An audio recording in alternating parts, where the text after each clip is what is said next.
जय गुरुदेवाय नमः। जय श्री कृष्णा। आज हम आपको श्रीमद् भागवत रहस्य 10वां अध्याय का आगे का भाग सुनाएंगे। श्रीधर स्वामी कहते हैं, रास लीला के 5 अध्याय 5 प्राणों के सूचक हैं। 5 प्राणों का ईश्वर के साथ रमण ही राम है। राम पंचधाई काम विजय के लिए है। जो शास्त्र से घायल नहीं हो सकता, वैसा योद्धा भी काम के पुष्प बाण से घायल हो जाता है। जो काम को मार सकता है, वह काल को भी मार सकता है। काम विजय के लिए बहुत से महात्मा केवल दूध और चावल का आहार लेते हैं और रात्रि के दूसरे पहर में रास लीला का पाठ और चिंतन करते हैं। वे मन ही मन कल्पना करते हैं वे वृंदावन में हैं। रास मंडली के मध्य में राधा कृष्ण हैं। कृष्ण ने एक हाथ में बांसुरी पकड़ रखी है और उनका दूसरा हाथ राधा के कंधे पर है। एक राधा के साथ एक कृष्ण है। इस रास लीला के चिंतन से काम वासना नष्ट होगी। काम विशेषतः रात्रि के ईश्वर मिलनातुर अधिकारी जीव गोपी को ही सुनाई देती है। जिनका चित्त श्री कृष्ण ने हर लिया था, वे वृज नारियां बांसुरी बनकर सुनकर आतुरता पूर्वक श्री कृष्ण से मिलने दौड़ पड़ी। गोपियां अपने सांसारिक कार्यों को एक और छोड़कर भगवान से मिलने दौड़ती हुई गई। वे तो अपनी सखियों को बुलाने के लिए नहीं रुकती। जिस गोपी का नाम लेकर बांसुरी बजाई जाए, वह गोपी सुन लेती है। गोपियों की आतुरता तो देखो। जो गोपियां गायों को ढूंढ रही थी, वे भी बांसुरी की तान सुनते ही काम को छोड़कर उत्सुकता में दौड़ पड़ी। उनकी तन्मयता तो देखो। कुछ गोपियां बड़ेंगे वस्त्र का पहनकर कृष्ण से मिलने निकल पड़ी। जब देहाध्यास छूट जाता है, तब ऐसी ही दशा हो जाती है। श्रृंगार करती हुई एक गोपी ने कन्हैया की बांसुरी सुनी तो व्याकुलता के कारण चंद्रहार गले के बदले हाथ में पहन लिया। घर की लिपाई पुताई करती एक गोपी गोबर से सने हाथों से सहित दौड़ पड़ी। रासलीला में अगर लौकिक की बात होती तो उसमें गोपी कुछ और ही होती। इस प्रकार दौड़ निकलने की बजाय वे 2 घंटे तक श्रृंगार करके दर्पण में अपने को निहार कर बन ठन कर निकलती, परंतु ऐसा नहीं है। सुखदेव जी वर्णन करते हैं, कुछ गोपियां घर को गोबर से लीप रही थी। वे गोबर के हाथों को धोए बिना ही कृष्ण से मिलने के लिए दौड़ पड़ी। यही बताता है कि यह लौकिक काम की बात नहीं, ईश्वर से मिलने के लिए ऐसी ही आतुरता होनी चाहिए। राम कृष्ण परमहंस हमेशा सिद्धांत बातें करते थे। एक शिष्य ने अपने गुरु से पूछा कि ईश्वर प्राप्ति के लिए जिज्ञासा और व्याकुलता कैसी होनी चाहिए। गुरुजी ने कहा, यह विषय वर्णन का नहीं है, शब्दातीत अनुभव का है। जिसे राम बाण लगा हो, वही उसकी वेदना को अनुभव कर सकता है। किसी प्रसंग के समय मैं तुम्हें सब कुछ समझाऊंगा। एक बार वे दोनों गुरु शिष्य स्नान करने गए। जैसे शिष्यों ने गोता लगाया, तभी गुरु ने उसका मस्तक भी बल से पानी के भीतर धंसा दिया। सांस लेने में तकलीफ होने लगी तो वह शिष्य छटपटाने लगा, बाहर निकलने के लिए व्याकुल होने लगा। गुरु ने शिष्य के सर से हाथ हटा लिया तो शिष्य ने बाहर आकर चैन की सांस ली। गुरु ने शिष्य से पूछा, यह अनुभव कैसा रहा? शिष्य ने कहा, अरे मेरे तो प्राण ही निकल जा रहे थे। लगता था प्राणवायु के बिना मैं मरने वाला हूँ। गुरुजी ने कहा, हाँ, तो ईश्वर से मिलने के लिए भी ऐसी ही छटपटाहट, तड़प, व्याकुलता, आतुरता की जरूरत है। ऐसा होगा तभी ईश्वर मिलेंगे। मीराबाई ने कहा, मोहन मन मोही लियो, ललित बेनु बजाई री, मुरली धुनी श्रवण सुनत बिबस भई मायरी, लोक लाज लुक कुल की मर्यादा बिसराई री, घर घर उपहास सुनत ने कूना लजाई री, जब तक वेद अरु पुराण कछुना सुहाई री, सूरदास प्रभु की लीला निगम नेति गाई री। गोपी के हृदय में शुद्ध भाव यह है, इंद्रियों द्वारा जो भक्ति रस का पान करे वही गोपी है। घर में रहकर भक्ति करना आसान नहीं है। अपने पत्नी के प्रति भी मृत भाव रखा जा सके तभी घर में रहकर भक्ति की जा सकती है। भक्ति की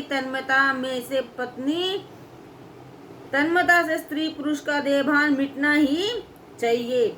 दर्शन के समय अपना स्त्रीत्व और पुरुष तत्व का भान भूल जाए वह ही गोपी है। जब तक देहभान रहेगा मन में से काम निकलता ही नहीं है।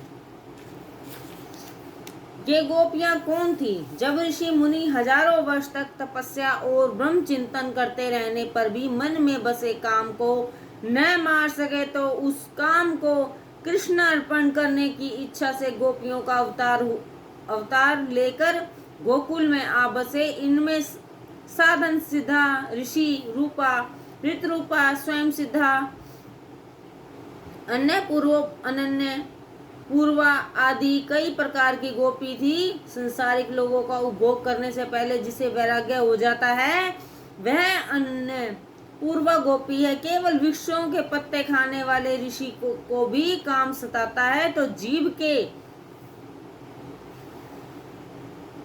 लाड़ चोचले करने में ही लगे रहने वाले हम जैसे साधारण मानव की तो चर्चा ही क्या करना है। तपस्या और योग साधना करने वाले ऋषि थक हार कर अपना काम कृष्ण अर्पण करने के लिए गोपी बनकर आए। काम ईश्वर को अर्पण करके निष्कामी बनो। पराशर मुनि सूर्य को वश में कर सके परंतु अपने काम को वश में नहीं कर पाए। मनुष्य का सबसे बड़ा शत्रु काम ही है। इससे बहुत से दुर्गुण उत्पन्न होते हैं और अंत में होता है बुद्धि नाश। यदि काम ईश्वर को अर्पित किया जाए तो वह भी अंकुरित नहीं होगा। संसार के सभी सुखों का मन से त्याग करके ईश्वर से मिलने के लिए गोपी की भांति निकल पड़ने वालों को धन्य है। इसी कारण तो भगवान गोपियों का स्वागत करते हैं। महाभाग्यशाली नारियों आओ।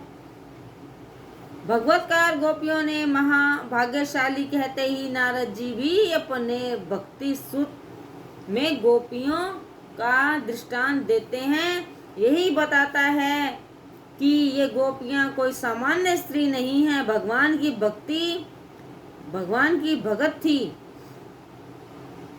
भगवान ने प्रत्येक गोपी को कहा महाभाग्यशाली।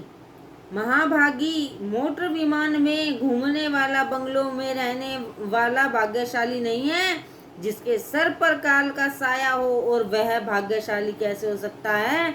भाग्यशाली तो वह है जो संसारिक सुखों और काल के डर को छोड़कर भगवान की ओर दौड़ पड़ता है। ईश्वर से मिलने के लिए अतिशय व्याकुल हो, वह जीव भाग्यशाली है। इसी कारण से वंशीनाद अधिकारी गोपी जीव को सुनाई दिया था। वंशीनाद तो सभी ने सुना था। संसारिक विषयों के उपभोग से मन कभी तृप्त नहीं होता। ईश्वर से मिलने के लिए दृढ़ संकल्प करो। संसार सुख तो सबसे बड़ा महादुख है और इस बात को सच मानकर जिसने संसार सुखों का त्याग किया उसे ही भगवान अपनाते हैं। प्रभु प्रेम में जो पागल बना वह भाग्यशाली है। परमात्मा ऐसे जीव का ही स्वागत करते हैं। श्री कृष्ण ने गोपियों से पूछा कि ऐसी दौड़ी क्यों आई हो तुम सब? क्या ब्रिज पर कोई संकट आ गया है? वहाँ सब कुशल तो है ना? तुम्हें प्रसन्न करने के लिए मैं क्या करूं? रात्रि के समय इस घोर वन में स्त्रियों का रहना ठीक नहीं है। क्या वृंदावन की शोभा निहारने आई हो? शोभा निहार कर शीघ्र ही लौट जाओ। वहां तुम्हारे पति, संतान आदि प्रतीक्षा कर रहे होंगे। अपने पति की सेवा और संतान का लालन पालन करो। अंतर्मुख दृष्टि करके जीव जब भगवान के पास पहुंचता है तो वह उससे पूछता है, मेरे पास क्यों आया है? संसार में मस्त रह, वहां तुझे सुख मिलेगा। मैं सुख नहीं, केवल आनंद ही दे सकता हूँ। तुम सब वापस जाओ, घर पर सब तुम्हारी प्रतीक्षा कर रहे हैं। एक अर्थ में घर जाओ, दूसरा अर्थ ऐसा भी निकल सकता है कि जो जीव भगवान के स्वरूप से जा मिलता है वह कभी घर नहीं लौट सकता। जीव को परमात्मा से ऐसा नहीं मिलते। जीव की भांति होती है कि भगवान उसे संसार में लौटने के लिए कह रहे हैं। वैसे तो भगवान भी नहीं चाहते कि गोपियां शुद्ध जीव संसार में वापस जाए, परंतु वे उसके प्रेम में परिपूर्णता की कसौटी पर कसना चाहते हैं। इसलिए वे कहते हैं कि सुख संसार में है। भगवान तो आदर्श बतलाते हैं कि सेवा करना पत्नी का धर्म है। पति में ईश्वर भाव न रखने वाली नारी को इलोक और परलोक दोनों ही बिगड़ जाया करते हैं। कलयुग में स्त्रियों को शूद्रों को मुक्ति जल्दी मिलती है। शूद्र आचार विचार का पालन न करे और केवल राम नाम लेता रहे तो भी चलेगा, किंतु ब्राह्मण को तो आचार व्यवहार का पालन करना ही पड़ेगा, अन्यथा उसका पतन होगा। यदि स्त्री घर का काम और कुटुंब के सभी लोगों की सेवा करते करते राम नाम लेती रहे तो उसे मंदिर जाने की जरूरत नहीं रहेगी। जो मुक्ति योगियों को मिलती है वही मुक्ति उन स्त्रियों को अनायास मिल जाएगी। पतिव्रता नारी तो अनुसैया की भांति भगवान को भी बालक बना सकती है। प्रभु ने अपने सम्मुख आई हुई गोपियों को धर्मोपदेश दिया। स्त्री को बाहर जाने की जरूरत नहीं है। बाहर भटकने वाली स्त्री स्वेच्छाचारिणी होकर पतित होती है। जो स्त्री घर में रहकर भली भांति गृहिणी धर्म का पालन करती है उसे पवित्र रहने की अनुकूलता रहती है। अपने पति के संबंधी तथा उनके पुत्र पुत्रियों में ईश्वर की भावना रखकर उनकी सेवा में अपना तन मन धन न्यौछावर करके और परमात्मा का स्मरण करती रहे तो मंदिर जाने पर भी अनायास ही वही सद्गति प्राप्त होती है जो योगियों और सन्यासियों को मिलती है। पति में और पुत्र पुत्रियों में ईश्वर का अंश अनुभव करके जी जान से उनकी सेवा करो। उनके साथ साथ रहकर ही ईश्वर का चिंतन करो। पति में ही ईश्वर से चित्त एकाग्र करें। अब तुम सब अपने अपने घर जाओ। माता अनसुईया ने पति सेवा करके ही ब्रह्मा विष्णु और महेश को बालक बना दिया था। पतिव्रता धर्म सबसे बड़ा धर्म है। एक पतिव्रता नारी अपने पति की जी जान से सेवा करती थी। एक दिन उसका पति काम धंधे से निवृत्त होकर बड़ी देर रात घर आया। पति थका हुआ था तो पत्नी ने गोद में सर रखकर उन्हें सुला दिया।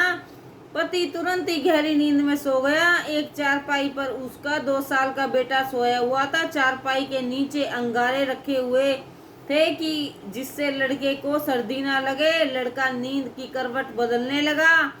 इधर माता सोचने लगी कि कहीं लड़का अंगारों पर जा गिरा तो क्या होगा, मैं उसे उठा लूं, परंतु ऐसा करने से पति की नींद में बाधा पड़ेगी। मैं ऐसा कैसे कर सकती हूँ? मैं पति को तकलीफ कैसे दे सकती हूँ? मैं अपने बेटे को नहीं उठाऊंगी। पति सेवा करते हुए वह भगवान का स्मरण करने लगी। बेटा अग्नि से गिर पड़ा, किंतु वह सच्ची पतिव्रता नारी का पुत्र था। अग्नि उसका कुछ नहीं बिगाड़ पाई। अग्नि चंदन के समान शीतल हो गई।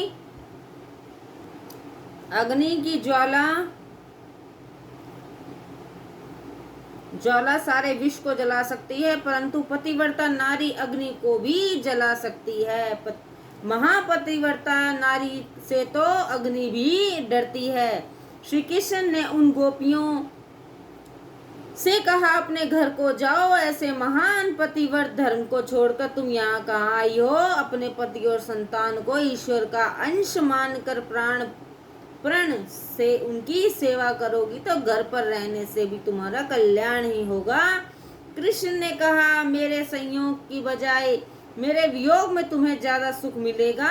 योग्य अवस्था में मेरा भली भांति ध्यान और स्मरण होता रहेगा और प्रेम की भी अधिक पुष्ट होगा। संयोग अवस्था में दोष दर्शन शुरू होता है, वियोग अवस्था में गुणों का स्मरण और चिंतन ही होता है। तुम्हारा प्रेम शुद्ध होगा तो तुम मेरे स्वरूप को प्राप्त कर सकोगी। अपने पति और संतानों को छोड़कर यहाँ दौड़कर आना उचित नहीं है, ठीक नहीं है।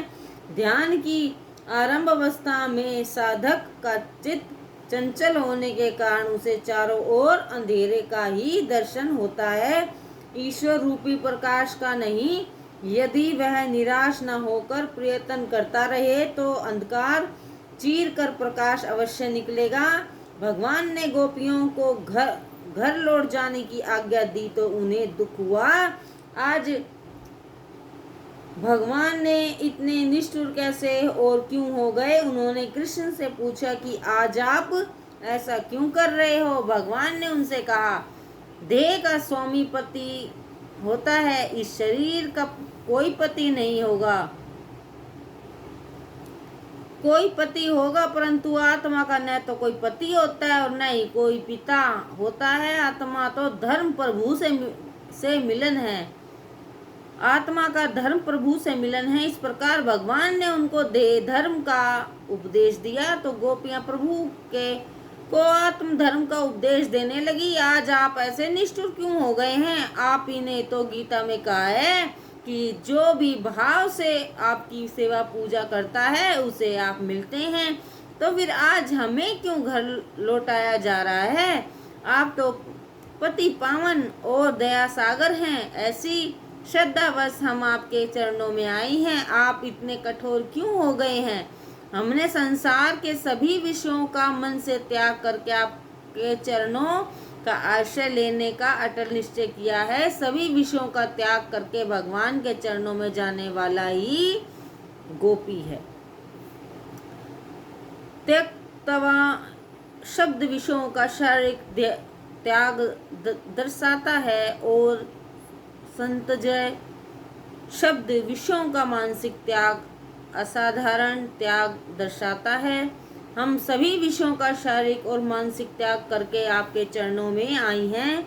आपके लिए हमने सब का त्याग किया। संसारिक विषयों का विवेक पूर्वक त्याग करके केवल आपसे मिलने ही हम आई हैं। हमारी उपेक्षा न करें। हमारे मन में आपके सिवाय और कुछ भी शेष नहीं है। जिसके मन में ईश्वर के सिवाय अन्य कुछ भी नहीं है वह गोपी है। इधर संसार के विषयों का जब तक मन से त्याग नहीं किया जाए भक्ति नहीं हो सकती। सच्चा त्याग कबीरा का मन में दिया उतार। शारीरिक त्याग को जीव तुरंत कर सकता है परंतु मानसिक त्याग करना बड़ा कठिन है। मानसिक त्याग न करो तो केवल शारीरिक त्याग ही करो तो दम्भी बन जाओ। मानसिक त्याग ही मुख्य है। तन चाहे जो जहाँ भी हो किंतु मन को कभी ईश्वर से दूर मत करो। वर्त अवर्त नाम के दो साधुओं का दृष्टांत बताते हैं। यह दोनों यात्रा कर रहे थे। प्रयागराज की दिशा में जाते हुए जन्माष्टमी के दिन वेणी माधव का देखा तो अवर्त वेणी माधव का दर्शन करना चाहते थे। चलते चलते रात हो गई, थक भी गए थे। वे वैश्यगृह देखा तो अवर्त ने कहा, जोरों से बरसात हो रही है, अंधेरा भी हो गया है और रास्ता भी दिखाई नहीं दे रहा, थकान भी बहुत हो चुके, इसलिए मैं तो आज रात यहीं रुक जाता हूँ। तुम आगे जाना है तो तुम जाओ। वृत्त ने माना कि इसका मन बिगड़ गया है। उसने कहा कि मैं यहाँ नहीं रुक सकता। वह चलता रहा और प्रयागराज के मंदिर में जाकर रुक गया। अवैध वेश्यागृह में ठहर तो गया, परंतु अब उसे पछतावा होने लगा। वह सोचने लगा, धिक्कार है मुझे, मैं कैसा शूद्र हतभाग्य हूँ कि जन्माष्टमी के दिन कृष्ण के मंदिर में ठहरने की बजाय यहाँ ठहर गया। मेरा मित्र कितना भाग्यशाली है कि इस समय प्रभु के मुखारविंद के दर्शन कर रहा होगा। मंदिर में उत्सव हो रहा होगा, वैष्णव लोग प्रभु के दर्शन कर रहे होंगे, वहाँ भोजन कीर्तन आदि वंदन हो रहा होगा। वह दृश्य कितना पवित्र और भव्य होगा। इस प्रकार अवृत वेश्यागृह में तो था, परंतु उसका मन तो वेणी माधव के पास था। बड़ी तन्मयता से वह मन ही मन जन्माष्टमी का पवित्र दृश्य निहार रहा था। उधर मंदिर में बैठा हुआ व्रत भी पछता रहा था। वह इतने सारे कष्टों को झेलकर यहाँ झक मारने के लिए क्यों आया? वहाँ मेरा मित्र सौंदर्य वेश्याओं के साथ क्रीड़ा कर रहा होगा और मैं यहाँ भीड़ में पिसा जा रहा हूँ। मेरा मित्र कितना भाग्यशाली है। वृत्त का दिल उत्सव में लग ही नहीं रहा था। उसे वेश्या की शक्ल ही दिखाई दे रही थी। उसका शरीर तो मंदिर में था, परंतु मन में वह वेश्या के पास था। अव्यर्थ को मोक्ष मिला और व्यर्थ को नरक। अव्यर्थ को लेने के लिए भगवान ने विमान भेजा, क्योंकि तन से अव्यर्थ चाहे वैशाल्य में था, परंतु मानसिक रूप से वह वेणी माधव के पास था। व्यर्थ मंदिर में तो था, परंतु वासना की सोच रहा था, इसलिए उसे नरक प्राप्त हुआ। केवल देह शुद्धि ही नहीं, मन की शुद्धि भी होना आवश्यक है। केवल देह शुद्धि तो दंभ मात्र है। गोपियां भगवान से कहती हैं, पति के पास तो वह स्त्री जाएगी जिसके मन में विकार वासना भी विशेष है। विकार वासना त्याग कर ही प्रभु के निकट आएगी। हम सब निर्विकारी हैं, इसलिए आपके पास आई हैं।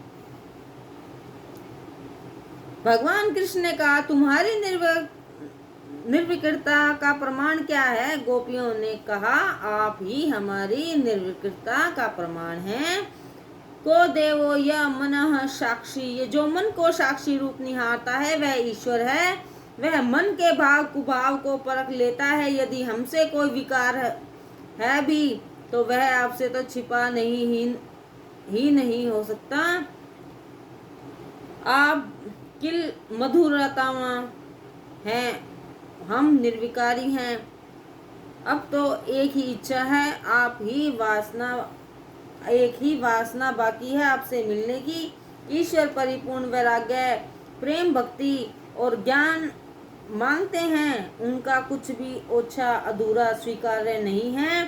पति सेवा की जो आज्ञा आपने हमें दी है वह हमें शिरोधार्य है। हमारे शरीर हमारे पति के घर में है, किंतु आत्मा के पति तो आप हैं। आप पति में ईश्वर की भावना रखकर उसकी सेवा करने को कहते हैं, परंतु पति में ईश्वर की भावना तो उस स्त्री के लिए आवश्यक है जो उसको देख नहीं सकती। हमने तो आपके प्रत्यक्ष दर्शन किए हैं, इसलिए अन्य किसी व्यक्ति में ईश्वर का आरोप करने का प्रश्न ही नहीं उठता। भावना, कल्पना, आरोपण तो वियोग अवस्था में करना पड़ता है, संयोग अवस्था में नहीं। परमात्मा क्या या किसी व्यक्ति के प्रत्यक्ष दर्शन का अवसर ना मिलता तो कभी उससे संबंधित मूर्ति, छवि या अन्य वस्तु में हम उसका दर्शन करते रहते हैं। हमने आपके प्रत्यक्ष दर्शन किए हैं, तो फिर आपको छोड़कर किसी अन्य में भावना क्यों करें? और पति कौन है? पति इति पति है। मृत्यु के भय से जो रक्षा करे वही पति है। मृत्यु के जाल से जो मुक्त कराए वही पति है।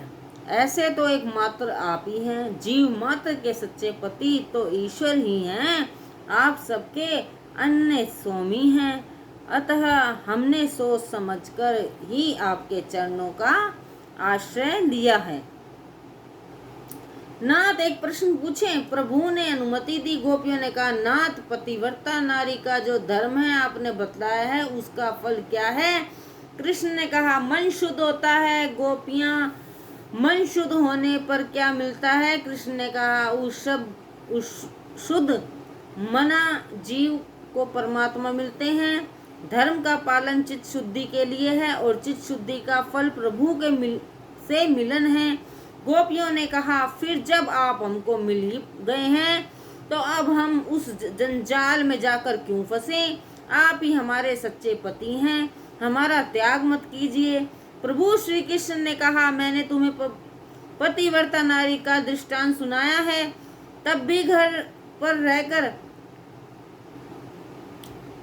कुटुंबी जनों की सेवा करते करते सिद्धि प्राप्त कर सकती हो। पुरुष की अपेक्षा नारी के लिए सिद्धि प्राप्ति अधिक आसान है। घर में ही रहकर, घर में ही प्रत्येक जीव को ईश्वर रूप मानकर उनका तन मन धन न्यौछावर कर देना चाहिए। शास्त्र तो यहाँ तक कहते हैं कि पति की धनार्जन के लिए किए गए पाप में स्त्री का कोई भाग नहीं है, परंतु पति के पुण्य में से उसे आधा हिस्सा मिल जाता है। परंतु नारी को पति के पुण्य में आधा हिस्सा कब मिलता है? जब यदि नारी अपने पति और संतानों को परमात्मा के स्वरूप मानकर उनकी सेवा करे तो उसे पति के पुण्यों का आधा हिस्सा प्राप्त होता है। स्त्री धर्म सर्वश्रेष्ठ है, वह अपने पति और संतानों की सेवा करे, संतानों को धर्म की शिक्षा दें, यही उसकी सबसे बड़ी सेवा है। कथा आख्यानों में बैठे रहना नहीं। पति सेवा से चित्त शुद्धि होती है और चित्त शुद्धि से परमात्मा की प्राप्ति होती है। कृष्ण का यह उपदेश सुनकर गोपियों ने कहा, नाथ अब यह मत सोचिए कि केवल आप ही कथा कर सकते हैं, हम भी यह सब कुछ कर सकती हैं। विगत जन्मों में हमने सब कुछ किया है। कथा आख्यान कीर्तन भजन सुनते सुनते हम थक हार गई, फिर भी आपकी एक झलक तक ना मिल पाई। अतः हमने ऋषियों का चोला उतार गोपियों का रूप धारण किया। आपने तो हमें बहुत कुछ सुनाया है, अब आप हमारी सुनिए। एक पतिव्रता नारी के लिए अपने पति का वियोग असहाय था। वह हमेशा पति से हमेशा साथ रहने का आग्रह किया करती थी। संयोगवश पति को प्रदेश जाने का अवसर प्राप्त हुआ, वह भी पति के साथ जाने की जिद करने लगी। उसने कहा, नाथ मुझे छोड़कर मत जाओ, मुझे भी अपने साथ ही ले चलिए। पति उसे समझाने लगा, देवी काम धंधे के कारण बाहर जा रहा हूँ, वहां तुम्हें कैसे लेके जा सकता हूँ? तुम्हें मेरा वियोग सहन ना करना पड़े, इसके लिए मैं तुम्हें एक उपाय बताता हूँ। घर में जो मेरा यह चित्र है ना, उसकी दृढ़ भाव से सेवा पूजा करती रहना और मानना कि मैं घर पर ही हूँ। जब भी मेरी याद सताने लगे तो उस चित्र का दर्शन पूजन करना। वह पतिव्रता नारी पति की छवि की पूजा करने लगी। 2 महीने बीत गए। एक दिन पति अचानक लौट आया। उस समय वह स्त्री पति के चित्र की सेवा में लीन थी। अब प्रभु, हमारा प्रश्न यह है कि पति की आवाज सुनने पर भी वह स्त्री चित्र की सेवा करती रही और पति का स्वागत के लिए दौड़ती हुई द्वार पर पहुंचेगी। श्री कृष्ण ने कहा, अरे यह भी कोई पूछने की बात है, वह दौड़कर द्वार पर ही पहुंचेगी। गोपियों ने कहा, क्यों? श्री कृष्ण ने कहा, क्योंकि चित्र तो एक कागज का टुकड़ा ही है, जबकि द्वार पर साक्षात पतिदेव पधारे हैं। गोपियां कहने लगी, फिर तो नाथ हम जीत गए, आपने बराबर न्याय किया है। हमारा भी यही कहना है कि जब हमें परमात्मा मिल ही गए हैं तो फिर लौकिक पति से हमें क्या लेना देना। लौकिक पति से उस चित्र के अलौकिक पति सा होता है। जब प्रत्येक जीव के प्रति निस्वार्थ से प्रेम करने वाले पति हमको मिल ही गए हैं तो उस लौकिक पति को हम क्यों अपनाएं? लौकिक व्यक्ति के प्रेम में तो हमेशा कपट और स्वार्थी होता है। किंतु यह बात आजकल की साधारण नारियों के लिए अनुसरणीय नहीं है। जब तक परमात्मा से साक्षात्कार न हो पाए तब तक पति में ही परमेश्वर की भावना रखनी चाहिए। परमात्मा के प्रत्येक दर्शन होने के बाद पति में प्रभु की भावना न की जाए तो कोई विशेष बाधा नहीं है। भावना वियोग में ही करनी पड़ती है, संयोग में। गोपियों ने कहा, नाथ, हमने श्री तत्व सहित सर्वस्व का त्याग किया है और आपकी शरण ली है, जो न तो स्त्री है और न ही पुरुष। ऐसी शुद्ध चेतन आत्मा का कौन सा विशेष धर्म हो सकता है? उनका न तो कोई नारी धर्म होता है और न ही कोई पुरुष धर्म।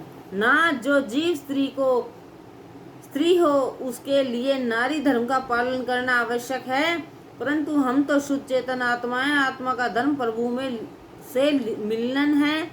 जब तक प्रभु न मिल पाए तब तक अपने अपने धर्म का पालन करना चाहिए। धर्म के पालन से मन शुद्ध होता है, धर्म पालन से पाप जल जाते हैं। पाप जल पाने पर मन शुद्ध हो जाता है और मन शुद्ध होने पर परमात्मा से साक्षात्कार हो पाता है। जय श्री कृष्ण, जय गुरुदेव।